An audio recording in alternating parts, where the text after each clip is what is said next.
Hi అండి, నేను Razia's healthy kitchen నుంచి. ఈరోజు మనం చాలా టేస్టీగా సింపుల్గా టమాటా బాత్ చేసుకుందామండి. చాలా సింపుల్గా అయిపోతుంది. ముందు అయితే మనం బొంబాయి రవ్వని ఇలా బాగా వేయించుకొని పక్కన పెట్టేసుకుందాము.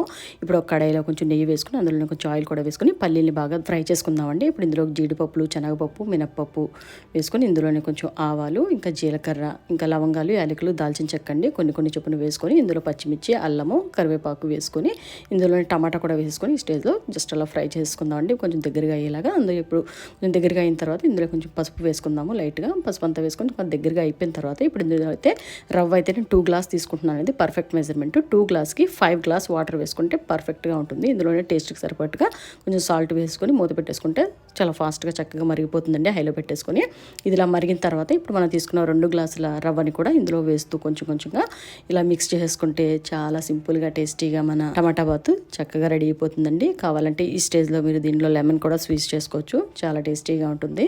పులుపు ఇష్టపడేవాళ్ళు చాలా పర్ఫెక్ట్గా ఇది మార్నింగ్ బ్రేక్ఫాస్ట్ కానీ ఈవినింగ్ స్నాక్స్ కింద కొన్ని చేసుకున్నా కూడా చాలా టేస్టీగా ఉంటుందండి. చాలా మంచి టేస్ట్తో పర్ఫెక్ట్గా ఉంటుంది.